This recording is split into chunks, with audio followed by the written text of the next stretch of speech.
ফুটন্ত গরম পানিতে কেউ টিস্যু দেয় নাকি? আমি দেখলাম আমার বন্ধু ফুটন্ত গরম পানিতে একটা টিস্যুর পুরো রোল দিয়ে দিচ্ছে। আমি জিজ্ঞাসা করলাম, বন্ধু তুমি কি পাগল হয়ে গেছো নাকি, এমন উদ্ভট কাজ করছো? বন্ধু রেগে গিয়ে বলল, তুমি যা জানো না তা নিয়ে কথা বলো না। আমি বললাম, রেগে যাচ্ছ কেন? আমি তো ঠিকই বললাম। বন্ধু বলল, এই টিস্যু তো তুমি বাথরুমে ব্যবহার করো, কিন্তু কখনো কি এটাকে সিদ্ধ করে দেখেছো কি হয়? আমি বললাম, কি আর হবে, নষ্ট ছাড়া।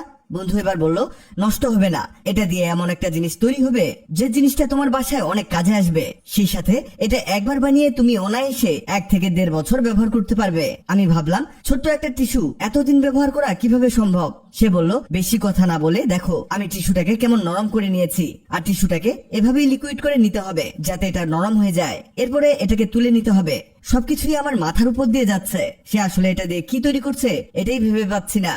দেখতে দেখতে সে পুরো টিস্যুটাকে বাটির মধ্যে নামিয়ে নিয়ে বলল, এটাকে এবার ব্লেন্ড করতে হবে। আমি বললাম, হায়রে বন্ধু, তুমি দ্রুত মানসিক ডাক্তার দেখাও, তুমি অযথা সবকিছু নষ্ট করে ফেলছো। সে এবার রেগে গিয়ে বলল, তোমার শেখার থাকলে শিখে নাও, তা না হলে পরে গিয়ে আফসোস করবে। আমি আর কথা না বাড়িয়ে বললাম, এটা ব্লেন্ড করা তো কঠিন। সে এবার হাসি মুখ নিয়ে বলল, এজন্যই তো হ্যান্ড ব্লেন্ডার দিয়ে এটাকে ব্লেন্ড করছি, আর সময় নিয়ে ব্লেন্ড করছি। এই দেখো, এগুলো এমন ছাড়া ছাড়া করে নিতে হবে। এরপর সে একটি কফির মিনি প্যাক দেখিয়ে বলল, এখানে 2 প্যাকেট 5 টাকা দামের কফির মিনি প্যাক অ্যাড করতে হবে। আমি বললাম, তুমি কি এটা দিয়ে কফি বানাবে? সে উত্তর না দিয়ে বলল, আরো লাগবে দারুচিনি গুঁড়ো। এই দারুচিনি গুঁড়ো এতে দিতে হবে 2 চামচ পরিমাণ। আমি বললাম, বন্ধু তুমি তো বিজ্ঞানী হয়ে গেছো। সে এবার খুশি হয়ে বলল, ধন্যবাদ। আমি বললাম, তুমি হইলা কচু বিজ্ঞানী, অযথা সব এক্সপেরিমেন্ট করছো।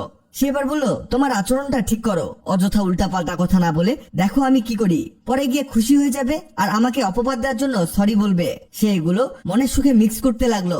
সে মিক্স করতে করতে জানিয়ে দেই, আগের ভিডিওতে কমেন্ট করেছেন মুর্শিদাবাদ থেকে ইয়াসিন আরাফাত, সিলেট থেকে আসিয়া আক্তার, মালয়েশিয়া থেকে সেলিমুল্লাহ। আপনারা যারা কমেন্ট করেছেন আপনাদের ধন্যবাদ। এবার সে বলল, দেখো এগুলো পারফেক্ট ভাবে মিশিয়ে নিয়েছি, এবার এগুলোকে লাড্ডু শেপ দিতে হবে।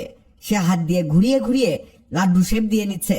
আমি শিওর বন্ধুর মাথা খারাপ হয়ে গেছে, সে কি বানাচ্ছে এগুলো।